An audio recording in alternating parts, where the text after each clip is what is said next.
Hello and welcome to easy polity students. Easy polity में आप सभी का बहुत बहुत स्वागत है बच्चों। आज हम चैप्टर 2 के पार्ट 5 में हैं, राइट। ये आज हमारा पार्ट 5 है। ऑलरेडी हमने पार्ट 4 तक कंप्लीट कर रखा है चैप्टर 2 का। तो सबसे पहले तो आप सबने क्या करना है कि आप सबने पहले पार्ट 4 तक देख लेना है, then you come to part 5, तभी चीजें आपको समझ आएगी।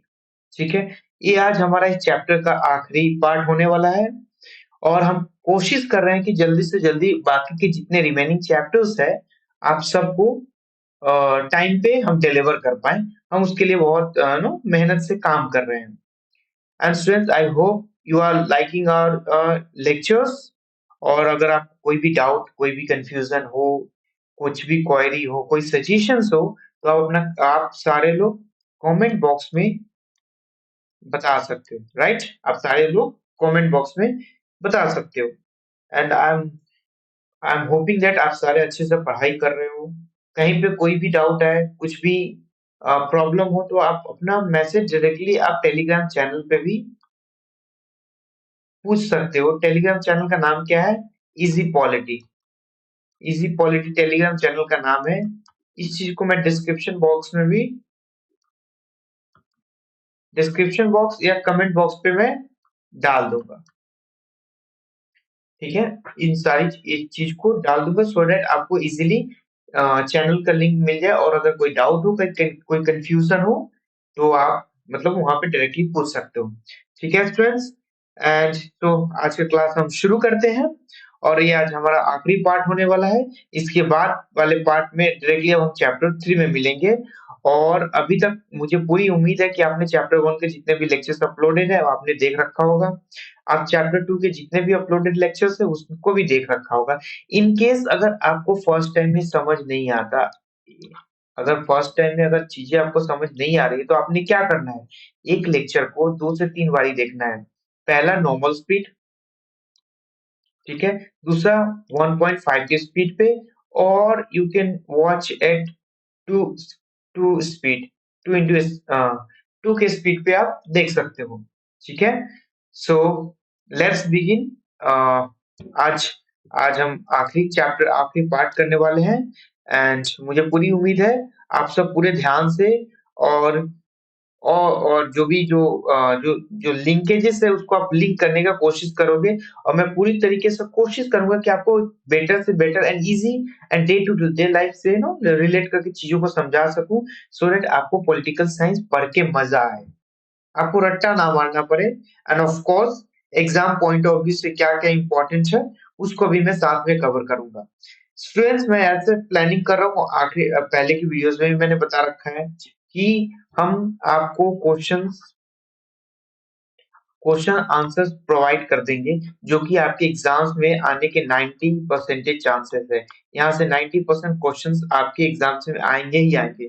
तो आपको उसका भी टेंशन नहीं लेना है, आपको बस ये करना है इस लेक्चर को 2 से 3 बार समझ के कॉन्सेप्ट डेवलप करना है। ठीक है, उसके बाद हम लोग क्वेश्चन आंसर दे देंगे, उसको आप पढ़ो और उसको एक ही उस क्वेश्चन को आपको बार बार पढ़ना है, सो दैट एक लैंग्वेज आपको दिमाग में फिट बैठते जाए। सो दैट अगर 10 11 12 जाओ, ग्रेजुएशन में जाओ, तो आपके साथ आपको क्या होगा, इजिली आप पॉलिटिकल साइंस का जो लैंग्वेज को समझ पाओगे और लिख पाओगे। And after that you will get you can fetch easily good marks. ठीक है, सो स्टार्ट करते हैं। Understanding constitutional design again. What is constitution? Already हमने डिस्कस करा था कॉन्स्टिट्यूशन क्या है। एक supreme law of a country है। Constitution is the supreme law of the country. ठीक है, एक सबसे सबसे बड़ा लॉ कंट्री का, देश का, इसके ऊपर कोई कानून नहीं है, इससे इसके ऊपर प्राइम मिनिस्टर भी हमारे नहीं है। It establishes the framework for the government, defines citizens right and sets limits on power to prevent misuse. अभी क्या करता है, एक फ्रेमवर्क सेट करता है कि आखिर इससे establishes the framework for government, government के लिए फ्रेमवर्क सेट करता है कि गवर्नमेंट को किस लिमिटेशन में रह के काम करना है। कुछ लिमिटेशंस होते हैं कि गवर्नमेंट उस चीज को ओवर रीच नहीं कर सकती, गवर्नमेंट उसको सरपास नहीं कर सकती, बाईपास नहीं कर सकती, राइट। यही है कि कॉन्स्टिट्यूशन एक सुप्रीम लॉ है देश का। ये आपके एग्जाम में आएगा, व्हाट इज कॉन्स्टिट्यूशन। तो कॉन्स्टिट्यूशन क्या है? Constitution is the supreme law of a country. किसी भी देश का कॉन्स्टिट्यूशन एक सुप्रीम लॉ होता है, जिसका काम है कि फ्रेमवर्क बनाता है कि गवर्नमेंट का क्या क्या काम रहेगा, किस हद में रह के वो अपना काम गवर्नमेंट करेगी। डिफाइन सिटीजन राइट, दूसरा पॉइंट क्या हमारा डिफाइन सिटीजन राइट, कि हमारे पास राइट्स क्या क्या है। जैसे हमारे पास 767 फंडामेंटल राइट्स है, right to life, equality, right, cultural right, educational rights, ये सारे राइट्स हमें मिल रखे हैं। Seven fundamental, then we have a DPSP, director principle state policy, DPSPs है, ठीक है। इसके बारे में डीपीएसपीस के बारे में डिटेल में फर्दर क्लासेस में पढ़ोगे, या मे बी इस चैप्टर 9 में शायद आपको देखने को कुछ रेफरेंस मिल जाए। सो ये सारी चीजें हमें राइट्स मिल रखी है, जनता को जो राइट्स मिल रखी है, कॉन्स्टिट्यूशन बताता है कि जनता के पास आखिर क्या क्या अधिकार है। And sets limits on power and prevent misuse, और पावर पे लिमिट सेट करता है। जैसे कि प्राइम मिनिस्टर है, प्राइम मिनिस्टर के पास जो पावर्स है उन पे सेट करता है कि उनके कितने पावर्स है। उनके पास ऐसा नहीं कि जो मन चाहे वो कर सकते हैं, नहीं, कॉन्स्टिट्यूशन ने प्रिस्क्राइब कर रखा है, लिख रखा है कि प्राइम मिनिस्टर का आखिर अधिकार पावर्स क्या-क्या है, उसी पावर के अकॉर्डिंग वो काम करेंगे, उस पावर को मिसयूज नहीं करेंगे, उस पावर से ओवररीच नहीं करेंगे, ठीक है। और टू प्रिवेंट मिसयूज, और किसी भी, वही कहने का मतलब है कि जो पावर्स है, जो लिमिट पावर को लिमिट करता है कि किसके किसके पास क्या पावर्स है, मतलब मेनली गवर्नमेंट के पास जो पावर्स पे लिमिटेशंस लगाता है, सो दैट उस चीज को गलत इस्तेमाल ना करे और अपने हद में रह के गवर्नमेंट काम करे और जनता के हित में काम करे। I hope I am clear with this. Now why do we need it, हमें क्यों चाहिए? जैसे कि मैंने आपको एग्जांपल दिया था, रिमेंबर स्टूडेंट्स, मैंने आपको एक एग्जांपल तो दिया था, without constitution there will be no rules to protect people's freedom और कंट्रोल हाउ लीडर्स गवर्न। अगर हमारे पास कॉन्स्टिट्यूशन नहीं रहेगा तो क्या होगा? कोई रूल्स कोई कानून नहीं है। जैसे मैंने बताया था ना कि आपको एक स्कूल का एग्जांपल दिया था, अगर स्कूल में कोई रूल्स या रेगुलेशंस नहीं तो जो जिसका जब मन चाहे वो आएगा, टीचर्स का जब मन चाहे जब आएंगे। मैथ्स का टीचर को मन करेगा मैं 11 बजे क्लास ले लूं, पर 11 बजे तो हिंदी की क्लास है हमारी, है ना। तो एक दूसरे से चीजें ओवरलैप होगा, पूरा क्योस का kind of chaos chaos situation हो जाएगा। इसलिए हमें रूल्स एंड रेगुलेशंस इंपॉर्टेंट है। वैसे ही आप एक देश पे, एक पूरे कंट्री पे इस चीज को अप्लाई करो। मैंने तो पर्टिकुलर आपको एक स्कूल का एग्जांपल देके मैंने समझाया था, राइट। अब इस सिंपल चीज को आपने क्या करना है, पूरे देश पे अप्लाई करो कि देश में कॉन्स्टिट्यूशन क्या है, रूल्स एंड रेगुलेशन सेट करता है कि किसको किस लिमिट में किस हद तक रह के काम करना है, ठीक है। विदाउट कॉन्स्टिट्यूशन, बिना कॉन्स्टिट्यूशन क्या होगा, कोई रूल्स एंड रेगुलेशंस नहीं होंगे, हर जगह केओस का सिचुएशन होगा। और control how people's freedom control, it builds trust between citizens and government. क्या करता है कॉन्स्टिट्यूशन, सिटीजन एंड गवर्नमेंट का बीच में ट्रस्ट बिल्ड करते हैं। जैसे कि हमने साउथ अफ्रीका में देखा, साउथ अफ्रीका में मैंने बताया था ना कि कॉन्स्टिट्यूशन क्यों इंपॉर्टेंस है हमारे लिए। इसलिए इंपॉर्टेंस है क्योंकि व्हाइट जो थे वो इनसिक्योर थे, ब्लैक से क्यों, क्योंकि उनको लगता था मेजोरिटी में हमारे कभी पास छीन सकते हैं।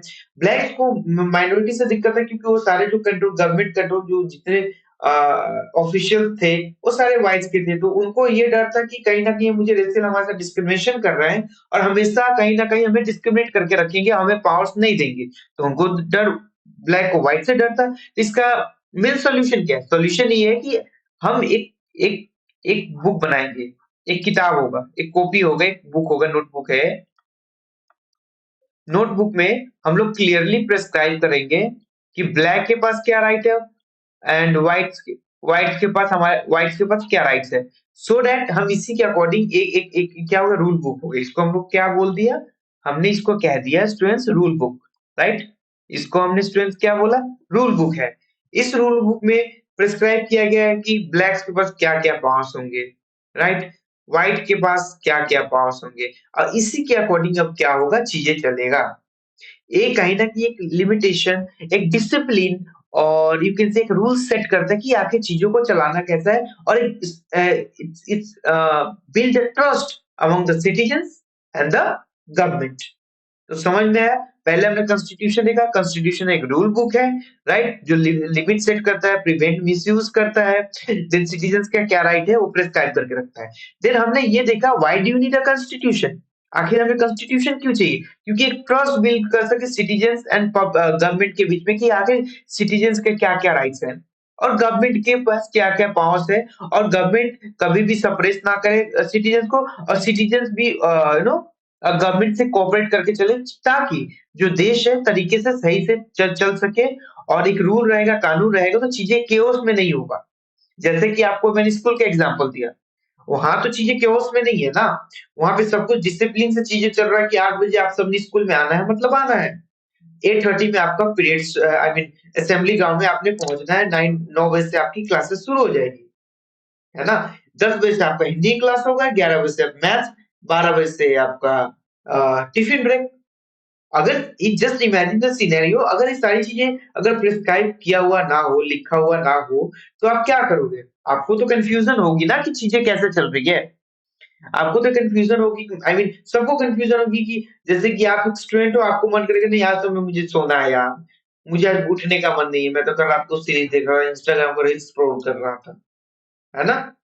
आज हम लोग को सबको आदत हो गई है ना स्टूडेंट्स, रील्स स्क्रॉल करने का ये सारी चीज़ें और हमें लेट नाइट सोने का आदत हो गया है। तो हम तो जल्दी नॉर्मली उठ नहीं पाते, तो मेरा मन करे चल यार आज सोते हैं, 10 बजे स्कूल जाऊँगा। अगर कोई रूल्स एंड रेगुलेशंस नहीं होगा तो जिसका जब मन तब आएगा, तो क्या चीज़ें सही से चलेगी? नहीं चलेगी ना। इसलिए रूल्स एंड रेगुलेशंस इम्पोर्टेंट है। तो वही क्या करता है कॉन्स्टिट्यूशन इसलिए क्योंकि रूल्स एंड रेगुलेशन प्रिस्क्राइब करता है जिसके अकॉर्डिंग हमारी देश चलती है, जिसके अकॉर्डिंग हमारे नेता काम करते हैं, लीडर्स काम करते हैं, गवर्नमेंट काम करती है एंड सिटीजन्स की क्या राइट्स है उनको पता होता है सो दैट एक कहीं न कहीं एक दूसरे को कहीं न कहीं एक ट्रस्ट बना के चलता है कि सिटीजन्स गवर्नमेंट से नहीं डरेगी। अगर गवर्नमेंट कुछ गलत काम करती है तो सिटीजन्स उसको कहीं न कहीं रोकने का काम करेगा एंड गवर्नमेंट भी अपना हद में लिमिट में रह के काम करेगा। आई hope I am clear with this. Limit powers जैसे कि ऑलरेडी हमने देखा पावर को लिमिट करता है, सिटीजन्स राइट्स को प्रोटेक्ट करता है, trust between citizen and the government creates a social contract where people agree to follow laws and respect each other. ये क्या करता है? एक सोशल कॉन्ट्रैक्ट है। सब लोग एग्री हुए हैं सोशल कॉन्ट्रैक्ट मतलब कि जितने सोसाइटी में लोग हैं वो एग्री हुए हैं कि हम कॉन्स्टिट्यूशन बनाएँगे और इस कॉन्स्टिट्यूशन में जो-जो चीज़ें लिखी हुई है, हम सब उस पे एग्री करेंगे, उसको हम एक्सेप्ट करेंगे और उसी के बेस पे हम काम करेंगे। तो ये चीज़ें करती है। Agree to follow laws and respect each other इसमें जो भी कानून लिखे उसको हम लोग फॉलो करेंगे, हम एक-दूसरे को रिस्पेक्ट करेंगे। ठीक है? अब इम्पोर्टेंट कॉन्स्टिट्यूशनल अमेंडमेंट्स कुछ-कुछ कॉन्स्टिट्यूशन में अमेंडमेंट्स हुए हैं। अब आपके माइंड में अगर डाउट आ रहा होगा कि भाई ये अमेंडमेंट्स क्या होता है? ठीक है? इस अमेंडमेंट्स क्या होता है? तो अमेंडमेंट्स मतलब ये होता है कि क्या होता है ना कई बारी कि जैसे कि बहुत सारी चीज़ें हमारा जैसे कि 42 42nd कॉन्स्टिट्यूशनल अमेंडमेंट इसको 42nd कॉन्स्टिट्यूशनल अमेंडमेंट इसको स्टूडेंट मिनी कॉन्स्टिट्यूशन भी बोला जाता है। इसमें बहुत सारी चीज़ों को जैसे ऐड किए गए हैं। पहले हमारे प्रेम में सोशलिस्ट वर्ड नहीं था, ठीक है? सोशलिस्ट नहीं था, सेक्युलर नहीं था, इंटीग्रिटी नहीं था। ये तीनों वर्ड नहीं था। ये वर्ड कब हुआ? तो हमें कोई भी चीज़ और हमें कॉन्स्टिट्यूशन में कुछ भी चेंजेस करने पड़ते हैं, कुछ ऐड करना पड़ता है। जैसे कि कश्मीर में आर्टिकल 370 जब हटा, तो ये क्या हुआ? कॉन्स्टिट्यूशनल अमेंडमेंट किया गया। यानी कि हमारे कॉन्स्टिट्यूशन में हमें कुछ भी ऐड करना हो नया चीज़ या कुछ भी पुरानी चीज़ को हटाना हो, है ना? तो उसके लिए क्या करना पड़ता है? हमें कॉन्स्टिट्यूशन को अमेंड करना पड़ता है, उसमें कुछ नई चीज़ को ऐड करना पड़ता है। वो ऐड कैसे होगा? हमें पार्लियामेंट में बिल पास करना पड़ेगा कि हाँ, हम 42 का से 370 को हटाना पड़ता है, तो एक स्पेशल मेजॉरिटी से बिल पास होती है, ठीक है? स्पेशल मेजॉरिटी से बिल पास होती है कि हाँ, कुछ नंबर ऑफ 2/3 मेजॉरिटी ऐसे कुछ नंबर्स होते हैं जिनमें क्या होता है कि एग्री करते हैं पार्लियामेंट में मेंबर्स कि चलो ठीक है हम एग्री करते हैं कि इस कानून को हटा देंगे। तो 370 हट गया। कुछ चीज़ को जैसे सोशलिस्ट, सेकुलर, इंटीग्रिटी तो इसको ऐड करना था, तो इस पे बिल पास किया जाता है। इस पे सब सहमत होते हैं, फिर उसको ऐड कर लिया जाता है। इन शॉर्ट मैं आपको ऊपर-ऊपर बेसिक लैंग्वेज में बता दे रहा हूँ। जो मैंने अभी बताया कि कुछ स्पेशल मेजॉरिटी होता है, ठीक है? ऑर्डिनरी बिल होता है, मनी बिल बहुत सारी चीज़ें आपको अभी समझ नहीं आएँगी। अभी के लिए आप बस इतना समझो, कॉन्स्टिट्यूशनल अमेंडमेंट मतलब ये है कि कोई भी चीज़ अगर हमें कॉन्स्टिट्यूशन में ऐड करना हो या हटाना तो उसके लिए कॉन्स्टिट्यूशन को अमेंड करना पड़ता है, ठीक है? जैसे कि नया बुक में अगर हमें जैसे होता है ना जैसे एनसीईआरटी का आपका क्लास 9 का बुक है, ठीक है? तो ये 2000 जैसे कि 2024 26 में आपको फिर से आप कोई आपके जो जूनियर्स क्लास 9 में आएँगे तो उनको ये बुक मिलेगी। तब गवर्नमेंट को क्या करना है, इसमें कुछ नया चीज़ ऐड करना हो, नया डाटा ऐड करना हो तो क्या करेगी, इसमें ऐड होगा या कुछ हटाना हो तो हटाएगा और नया एक क्या होगा, एक नया उसका होता है ना कि न्यू पब्लिकेशन या रिवाइज़ बुक बोलते हैं जिसको, रिवाइज़्ड बुक करके कि हाँ, इसमें कुछ-कुछ चीज़ को ऐड किया, हटाया गया। तो ऐसे ही कॉन्स्टिट्यूशन कुछ चीज़ें अगर पुरानी हो जाती है, कुछ चीज़ें टाइम के साथ हमें एडॉप्ट अगर टाइम के साथ वो चीज़ें फिट नहीं बैठती तो हम कॉन्स्टिट्यूशन से हटाते हैं। कुछ चीज़ों को हमें ऐड करना हमें ज़रूरत होता है कि नहीं, हमें कुछ चीज़ को इसमें ऐड करना है, ऐसी चीज़ें नहीं चलेगी जैसे कि हमने सेक्युलर इंदिरा गांधी जी ने जब ये करा था 42nd अमेंडमेंट, तो इसमें उन्होंने क्या कहा था कि नहीं उन्होंने सोशलिस्ट ऐड करा, सेक्युलर ऐड करा, इंटीग्रिटी ऐड करा। तो कुछ ऐड और कुछ ओमिट हटाना होता है। तो ये सारी चीज़ों को क्या बोलते हैं, हम लोग कॉन्स्टिट्यूशनल अमेंडमेंट बोल देते हैं। अभी देखो, ओरिजिनल प्रीएम्बल जो था 1950 में क्या था, व्हेन इंडियन कॉन्स्टिट्यूशन अडॉप्टेड, जब इंडियन कॉन्स्टिट्यूशन को हमने फाइनली अडॉप्ट किया, कब अडॉप्ट किया था student? 26 January 1950। It declares India as a sovereign democratic Republic. Sovereign democratic Republic. अब देखो जैसे मैंने बताया ना 42nd अमेंडमेंट हम लोगों का 1970, उसमें व्हाट क्या हुआ? सेक्युलर ऐड किया गया। इंटीग्रिटी भी आई गेस ऐड किया हो तो मुझे याद नहीं है, देख लेना आप।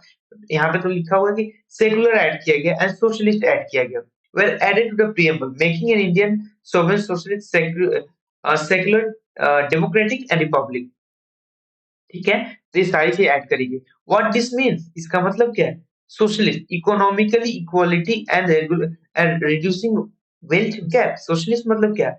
इकोनॉमिक इक्वालिटी, सबको इक्वली इकोनॉमिक वाइज़ मतलब कि पैसे के टर्म्स में, रिसोर्सेज़ के टर्म में कहीं न कहीं हम कोशिश ये करेंगे कि इक्वालिटी लाने की कोशिश करेंगे, ठीक है?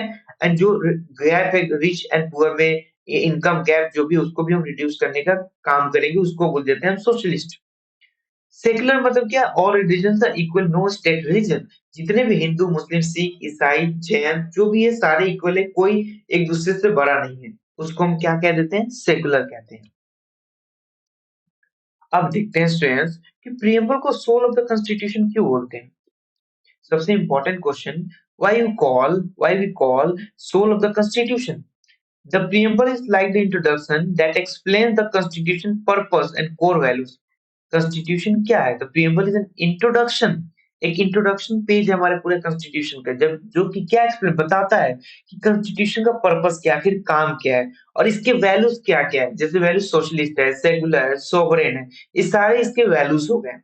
यानी कि पर्पस क्या है कि आखिर हमारे कॉन्स्टिट्यूशन में क्या-क्या चीजें हैं। ये प्रीएम्बल ही बता देता है कि हमारे प्रीएम्बल का क्या-क्या काम है। पर्पस कहीं न कहीं ओवरव्यू देता है। जैसे आपके बुक में आप देखो इंट्रोडक्शन पेज होगा जिसमें आपको आपको आपको पता चलेगा इस चैप्टर में क्या-क्या है। इंट्रोडक्शन तो होता है, तो एक ओवरव्यू आपको मिल जाता है ना? वैसे ही अपना कॉन्स्टिट्यूशन एक बुक है, बुक का भी ऐसे इंट्रोडक्शन पेज है, उस इंट्रोडक्शन पेज को हम क्या कहते हैं? प्रीएम्बल कहते हैं। उस प्रीएम्बल में क्या कि पर्पस आखिर हमारे कॉन्स्टिट्यूशनल पर्पस के core values socialist, sovereign, secular, justice, liberty, ये सारे क्या हो गए? कोर वैल्यूज हो गए। It's called soul because it capture the spirit and philosophy behind every law and right. इस ये क्या इसको क्यों इसको सोल कहते हैं? क्योंकि ये इस स्पिरिट जो फिलॉसफी हमने पहले के लेक्चर्स में अगर आपने नहीं देखा तो पहले आप देखना, फिलॉसफी को भी मैंने डिस्कस करा कि फिलॉसफी आखिर फिलोसॉफिकल एस्पेक्ट क्या है अपने प्रीएम्बल का, ठीक है? सोशल एस्पेक्ट क्या है? ये सारी चीज़ें मैंने पहले इसको डिस्कस कर रखा है, तो आप पहले उसको देखना तभी आपको, इसीलिए मैं कहता हूँ ना पहले आगे के लेक्चर पहले के लेक्चर्स देख के आया करो, तब इसको आगे आपको समझ में आए क्योंकि लिंकेजेस है, कनेक्शन है एक-दूसरे से। ठीक है स्टूडेंट्स? सो क्या कहते हैं it capture the spirit and philosophy behind every law and right. क्या ये क्या कहते हैं स्पिरिट जो भी कानून है एंड उसके पीछे कानून की जो फिलॉसफी है वो सारा फिलॉसफी है उसको कैप्चर करता है कि ये जो लॉ है कानून है क्यों है, क्या रीजंस है, ये सारा चीज कहीं ना कहीं हमारे प्रेम्बल, इसीलिए इसको क्या कहते हैं? सोल ऑफ द कॉन्स्टिट्यूशन, हृदय है हमारे कॉन्स्टिट्यूशन का। यानी कि जो हमारे कानून में जो राइट्स है उसके पीछे का क्या लॉजिक है, क्या फिलॉसफी है, क्या स्पिरिट है, मतलब क्या इंटेंशन से हमने उस पर्टिकुलर लॉ को, उस राइट्स को रखा है, वो सारी चीजें कौन बता देता है हमें? हमारा प्रीएम्बल बता देता है। इसीलिए हमें सोल ऑफ द कॉन्स्टिट्यूशन बोलते हैं। Here again I am telling you students, यहाँ पे आपको याद रखने की, आपको समझने के लिए बहुत इंपॉर्टेंट है। आपके एग्जाम में क्वेश्चन आ सकता है, why why is the preamble called the soul of the constitution? This is very important question. It's a important question, star mark. ठीक है, अब देखते हैं कोर वैल्यूज। पहले जैसे इसके कंटेंट को, इसके वैल्यूज क्या है, जैसे मैंने justice, liberty, equality, fraternity, these are the foundational principle that guide India's governance. ये क्या है, कोर वैल्यू, जो कि इंडिया कैसे गवर्नेंस मतलब कैसे काम करेगी। गवर्नेंस मतलब कि आखिर रूल्स है, मतलब कि देश को कैसे चलाना, पॉलिसीज एंड ये सारी चीजें, राइट्स, ये सारी गवर्नेंस का पार्ट हो गया। ये तरीके जैसे कि स्कूल में है ना कि ऑफिशियल वर्क होता है कि ये सारी चीजें ऐसे ऐसे करना है, तो गवर्नेंस मतलब यही कि चीजों को एक बेसिक आपको लेमन मैन में समझाने का प्रयास कर रहा हूँ। उसका डेफिनेशन अलग अलग है, बट आप सिंपल ऐसे समझ लो इसको। गवर्नेंस का मतलब है यही है कि चीजों को हमें कैसे रन करना है, कैसे चीजों को चलाना है, और चलाने के पीछे जैसे कि क्या क्या लॉजिक रहेगा। जैसे वैल्यूज क्या, इस वैल्यूज को जस्टिस, हम इंसाफ देने का कोशिश करेंगे। लिबर्टी, सब लिबर्टी, फ्रीडम स्पीच, ये सब बोलने का अधिकार में, इक्वालिटी से ट्रीट करेंगे, भाईचारे से रहेंगे। These are the foundational value that guide India's governance. तो हमारे जो भी रूल्स एंड रेगुलेशन, जो भी चीजें बनती है, जैसे सरकार हमारे देश को चलाती है, तो चलाने के पीछे क्या लॉजिक है, हम इस चीज को, ये जो particular justice, liberty, equality, fraternity, इस सारे चीजों को ध्यान में रख के हम कोई भी पॉलिसी डिसीजन देश को चलाने का चलाएंगे। ये हो गया कोर वैल्यूज के मतलब। कोर वैल्यूज का मतलब गाइड द गवर्नमेंट, गवर्नमेंट को गाइड करती है। ठीक है, ये मतलब गवर्नमेंट को गाइड करता है। The preamble directs how laws should be made and ensure that government work for the people's welfare. Preamble ये प्रीएम्बल बताता है कि कानून आखिर बनेंगे कैसे, and ensures the government work for the people, और ये भी मेक श्योर करता है कि गवर्नमेंट जो है वो पीपल के वेलफेयर के लिए ही काम करेगी। ठीक है, उनका मेन एम है, government main aim should be to make the people, to work for the people's welfare. ठीक है, वो डिस्क्रिमिनेशन नहीं करेंगे जो पॉलिसी बनाएंगे। उनका मेन काम रहेगा कि जो गरीब से गरीब लोग हैं उनके पास कैसे हम वेलफेयर का चीजें पहुंचाएं, मतलब कि कैसे उनको बेनिफिट दे, उनको कैसे कहीं ना कहीं मेन स्ट्रीम में जो पूरे गरीबी से दबे हुए उनको ऊपर अपलिफ्ट करें। That is the that is the no work of the government. Basically preamble guides the government should be I mean preamble guides how laws should be made and ensure the government work for the people's welfare। बताता है preamble कि कैसे government policies बनाएगी so that welfare ensure हो सके। ठीक है, ये हो गया गाइडेंस और गाइड द गवर्नमेंट। तीसरी चीज, हेल्प जज लॉस। जज को लॉस को मतलब कहीं कि इंटरप्रेट करने में हेल्प करता है। Court uses preamble to interpret the constitution and decide if laws align with the core values and intent. क्या होता है, कोर्ट क्या करता है, प्रीएम्बल का यूज करता है। ठीक है, कॉन्स्टिट्यूशन को इंटरप्रेट करने में कि अच्छा जो भी कानून गवर्नमेंट बनाई है, बना रही है, वो क्या जो कॉन्स्टिट्यूशन के जो कानून, कॉन्स्टिट्यूशन के अकॉर्डिंग नो अलाइन हो रहा है कि नहीं, कॉन्स्टिट्यूशन के जो भी वैल्यूज हैं, कोर वैल्यूज है, क्या उसके साथ मैच कर रहा है कि नहीं। अगर मैच नहीं करेगा तो गवर्नमेंट क्या, कोर्ट क्या करेगी, नल एंड वॉइड, नल मतलब खारिज कर देगी, बोलेगी कि ये हमारे कॉन्स्टिट्यूशन के अगेंस्ट है। ठीक है, तो जज को भी हेल्प करता है प्रीएम्बल।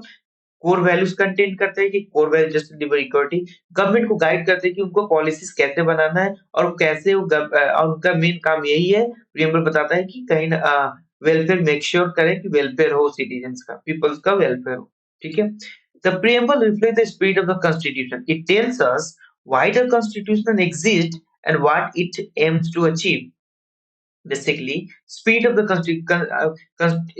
स्पिरिट, कॉन्स्टिट्यूशन क्या है, कॉन्स्टिट्यूशन को आई मीन कॉन्स्टिट्यूशन स्पिरिट बताता है, मतलब कि कॉन्स्टिट्यूशन का पीछे क्या लॉजिक है, हमारा कॉन्स्टिट्यूशन क्या अचीव करना चाहता है, उसके पीछे स्पिरिट होता है ना, कि इंटेंशन। बेसिकली अगर मैं आपको बेसिक लैंग्वेज में बोलूं, बड़ा सिंपल लैंग्वेज, तो स्पिरिट मतलब कि कॉन्स्टिट्यूशन का एक उसके एक जुनून काइंड ऑफ की प्रीएम्बल जुनून रिफ्लेक्ट करता है कि हमें तो अपने कॉन्स्टिट्यूशन ये सारी चीजें करनी ही करनी है, तो इसको हम लोग स्पिरिट बोल दिए, है ना। It tells us why constitution exist and what aims to achieve. हमें प्रीएम्बल ये भी बताता है कि व्हाई कॉन्स्टिट्यूशन, क्यों कॉन्स्टिट्यूशन एग्जिस्ट कर रहा है और इसका एम क्या है कि आखिर हमारा कॉन्स्टिट्यूशन क्या अचीव करना चाहता है, ये भी प्रीएम्बल हमें बताता है। ठीक है, तो कोर वैल्यूज दूसरी चीज क्या है, इसको पहले तो हमने देखा ना कि क्यों सोल बोला गया, preamble called the soul of the constitution. क्यों? क्योंकि इसमें एक कंटेन करता है कोर वैल्यूज, गवर्नमेंट को गाइड करता है, जज को हेल्प करता है, कोर्ट यूज करता है प्रीएम्बल को इंटरप्रेट करने में कि जो लॉस, जो कानून पार्लियामेंट ने बनाई है, क्या वो मैच कर रहा है कि नहीं कॉन्स्टिट्यूशन के साथ, तो उसमें भी हेल्प करता है। ठीक है, हमने फोर्थ देखा, बताता है कि जैसे कि तीन चीज हमने देखा। फिर बेसिकली अगर मैं ड्रॉ करे कंक्लूजन में इस चीज का बताऊं तो ये बताता है कि preamble spirit of the constitution है। ये बताता है कि आखिर कॉन्स्टिट्यूशन हमारे पास क्यों है और क्यों, क्या अचीव करना चाहता है। So I hope I am clear with this now. की रिवीजन की टेक्स्ट वही है, हमने क्या क्या देखा फाइनल, हम एक ओवर फाइनल रिवीजन हम लोग देखते हैं कि साउथ अफ्रीका पीसफुल ट्रांजिशन हुआ। हमने देखा कि कैसे South Africa ended the discrimination. I hope मैं थोड़ा सा व्हाट, एक सेकंड स्टूडेंट्स। हम्म, हाँ, creating a fair constitutional for all races. हमने देखा कि कैसे एक साथ डिस्क्रिमिनेट एपार्थाइड सिस्टम खत्म होता है, पीसफुल नेगोशिएशन टेबल पे आते हैं और दोनों को गवर्नमेंट चलाने में और गवर्नमेंट में अपना योगदान देने में, अपना कंट्रीब्यूशन देने में एक दूसरे के लिए अग्री हो जाते हैं। चलो कि आपका भी आपको भी हम एड व्हाइट्स को भी गवर्नमेंट में रखेंगे, ब्लैक को भी रखेंगे और दोनों मिलके अपने देश के लिए कॉन्स्टिट्यूशन बनाएंगे। तो हमने ये देखा constitution build trust and limits. हमने ये भी देखा कि कैसे कॉन्स्टिट्यूशन ट्रस्ट बिल्ड करता है और पावर को भी लिमिट करता है। ट्रस्ट किसके बीच में बिल्ड करता है? Citizen and the government. जैसे कि मैंने ब्लैक एंड व्हाइट का एग्जांपल दिया, नॉर्मली गवर्नमेंट और सिटीजन के बारे में बताया। पावर लिमिट करता है, जैसे प्राइम मिनिस्टर मोदी जी, उनका जो मन चाहे वो नहीं करेंगे। पावर कॉन्स्टिट्यूशन पे लिमिटेशन लगाएगी कि आप इससे ज्यादा हक, इससे ज्यादा अपना अपना लिमिट को क्रॉस नहीं कर सकते। ये भी काम करती है। Indian constitution democratic process.